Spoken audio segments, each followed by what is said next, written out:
Hello, Wolfpack fans, and welcome to another edition of Wolfpack Watch. This week, the edition after the most recent game here at the Den versus the Marietta Blue Devils, our first region game. With me, as always, my co-host, Coach Bryant. Thank you for being with us again. Sir.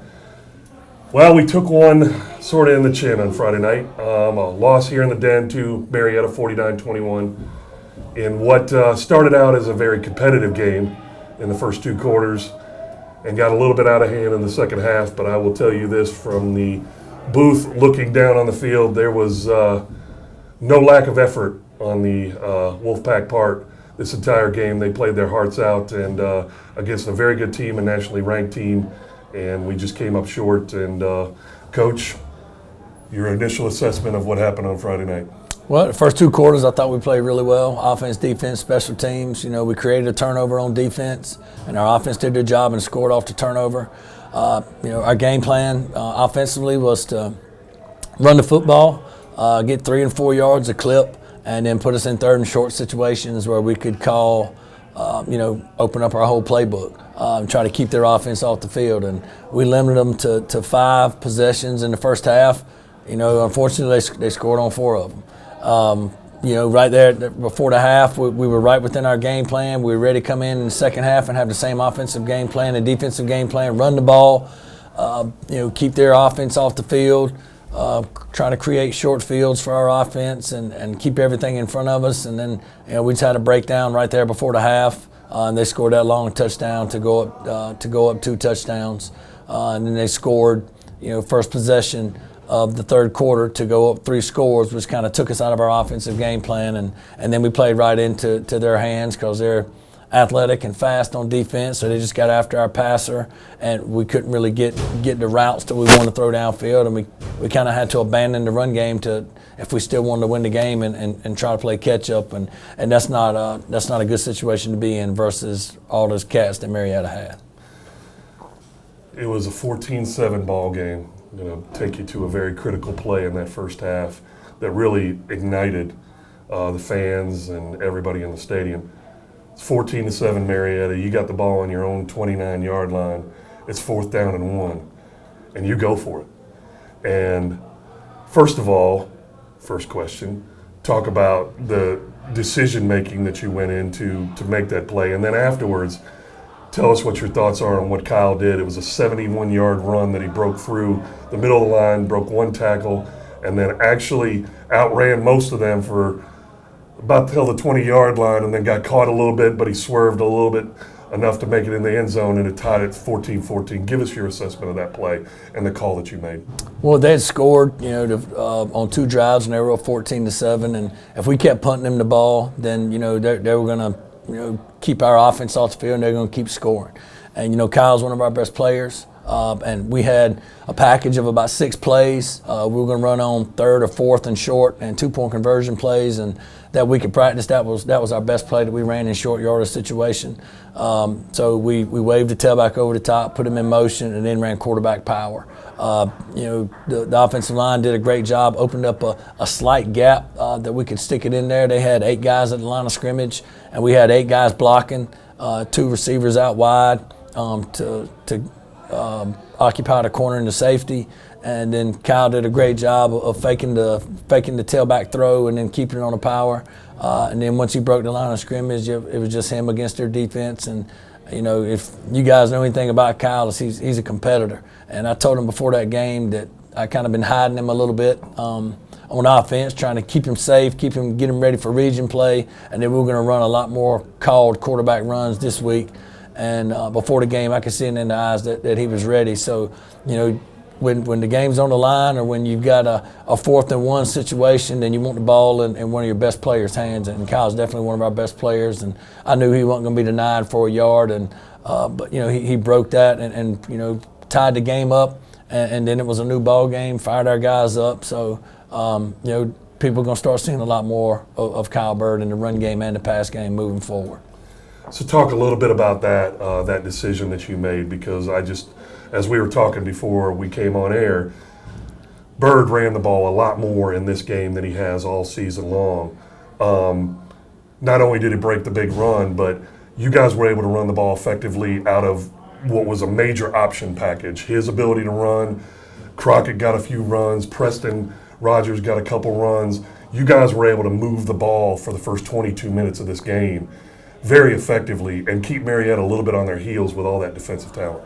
Yeah, when it's fourth and short like that, and you're playing against a team that's as explosive as they are on offense, then the mindset is, all right, we got to keep our offense on the field. And as a head coach and also the offensive coordinator, then my job is to win the game on offense, is what I think of every play. So every play that we call, we're calling to try to win the game. We want to score 50 every Friday night. And I told the coaches, defensive coaches, I said, I know we can manufacture 21 points. And then when it's fourth and short like that, and I just finished. I was telling you guys earlier, reading a book on Bruce Arians.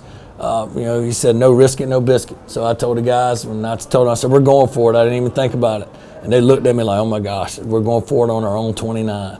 And I said, well, we're going to put the ball in our best player's hand and let him make a play. And that's what he did. So, it worked out for us that time. Might not always work out, but that's why it's called gambling. If it wasn't called gambling, then, nobody would take chances. But, when we're playing a team as talented as Marietta, you've got to take chances. And that's what we did all night. And Kyle stepped through, and the offensive line did a great job, especially in the first half, stay with our game plan of running the ball, running the clock, trying to get it to the second half, get it to the fourth quarter. And the game plan was working perfectly until the last minute and a half of the first half. So, unfortunately, we'll talk about this last minute and a half. So, yeah, we're up down 21-14. We punt the ball. We got them on their own 3, a minute 47 left. And you're thinking, if we could just get to halftime down by 7, this is a competitive game. Anything can happen in the second half. Unfortunately, they were going to have the ball first in the second half. That's fine. Somebody's got to have the ball in the first and the second half. But you like your chances being down 7. They run 2 plays. They've got a 3rd down and 5 from their own 8 with just a little over a minute 10 left, and then they break one long. Talk a little bit about that play, what you saw, what you maybe wanted to do, and what ended up happening. Well, they ran a formation that we hadn't seen before. They put Gilbert as the number 2 receiver. And the defensive call that we had, we were bracketing the outside receiver and the number 3 receiver, which unfortunately matched up Gilbert on one of our outside linebackers instead of having a safety over the top. I was asking Arthur, did he want a timeout, and he didn't hear me. I was trying to flip over, do you need a timeout? Do you need a timeout? They're going to take a shot. And he didn't hear me, and by the time that we saw what they were in, it was too late. They had already snapped the ball, and they had a great play call, and throw the ball up to the best player on the field, and he made a play. So it is what it is. We just got to, and I told our guys, we can't go back and fix that play. We can't go back and fix the outcome of the game. All we can do now is get better, learn from our mistakes as a coaching staff, learn from our mistakes as players, and fix those going into the North Cobb week. And our guys came out this morning and had a great day of practice on offense and defense. We threw a lot of stuff at them. We're going to play some guys out of position this week. We're going to simplify stuff, but we're going to get our best 11 football players on the field. Whether we've got to move a secondary player to linebacker, or a linebacker to defensive line, or a receiver over to safety, whatever we got to do this week, we're going to simplify, but we're going to put 11 football players on the field, and they're going to get after it for 4 quarters moving forward. That means we got to play 4 or 5 guys both ways, and then that's what we're going to do, but we're going to put 11 football players on the field that want to play. The last thing that I'll ask you about this game before we move on to this week, one of the things that I've noticed, and I've seen Harrison Bailey play for quite a few years, one of the things that I kind of noticed on Friday night was his mobility and his elusiveness. It looked like you guys had him sacked 3 or 4 times, and he was able to get out of it to make either a play with his feet or a play with his arm. Talk a little bit about the frustration that you may have had in that regard, thinking that we got him, and then it turned into a play either not as negative as you wanted to be or a positive play. Well, he's a really good football player, and he doesn't have all these scholarship offers because he can't play football, and he's 6'5", 235, 40 pounds, and he's not a fat kid. He's not a quarterback that's just going to sit back there in the pocket and just throw. He's pretty mobile for a guy his size, and we had several pressures that we had on him. We just couldn't bring him down, and that's some of the stuff that we're working on this weekend in practice. Again, we're going back to the fundamentals. When you're winning games, everything's good, everything you're doing works. But when you play a game and you get exposed by what we're doing on offense or defense, and blocking and tackling come back into play, and we don't do a great job at that, then it puts us on us as coaches to go back to fundamentals and make sure that we're working on that this week at practice, so that kind of situation doesn't happen again. So now we're 5-1 overall, 0-1 in region, and we've got a big game coming up this week at North Cobb, and North Cobb is no pushover. I believe they're 5-1 as well. Yep. After winning this weekend, and they have the same aspirations as we do. Going to be a tough game over at their place. Talk a little bit about what you see in that game. I know that they are not nearly as offensively fluid as what Marietta is, but as usual, I assume that they are a very physical team. Yep. On both sides of the football, and I have a feeling that there's going to be a bunch of smash mouth football coming up Friday night. It is. They're a really good football team. They've got athletes all over the field. Coach Queen does a great job, putting those guys in positions to make plays on offense and defense. They're a spread offense. They're a little more run oriented than what Marietta is. But they've got a quarterback that can run the ball, so they run some zone read, power read, and then they've got 4 receivers on the outside that can run and go make plays. And then on defense, they're gonna base out of 3-4, but they're gonna shift down to an even front some. They're gonna play a lot of press man under 2 deep, cover 1, and then sometimes on long situations they'll roll back to a cover 4 or cover 3. But they've got guys on both sides of the ball that can run, that can hit, and can play. I'm sure that the game last year in the Den when we beat them last year, I'm sure that's still fresh in their minds, and they've probably been preparing for us for 2 weeks. They had Kennesaw Mountain this past week, which Kennesaw Mountain does some of the same stuff we do similar on offense as far as scheme. So I'm sure that they're preparing for us for 2 weeks. So we're gonna have to come ready to play Friday night, because North Cobb is 5-1, and they're a really good football team. And we're not just going to be able to line up and beat them. We're going to have a great week of practice. We're going to have to beat them Monday through Thursday to have a chance to beat them on Friday. I know that you don't like to look ahead, and I only do this for the interest of our viewers who may have this question themselves. But you're 0-1 in region, and the goal is to make state playoffs. The goal is to win every game, win every play. We talk about this all the time. But knowing that you have North Cobb, Hillgrove, and McEacher still on the schedule, with Kennesaw Mountain sitting out there as well, I mean, what is your mindset relative to, we've got some tough games coming up. These teams are not easy to beat. No. Kennesaw Mountain is struggling with their year, and we'll push that game aside. But those other 3 games, you got to try to get at least one of those wins to position yourself for a playoff run. What is your mindset as a coach? And like I said, I'm not asking you to look forward and give us any predictions, right, but just general mindset when you say, man, we got to get one of these.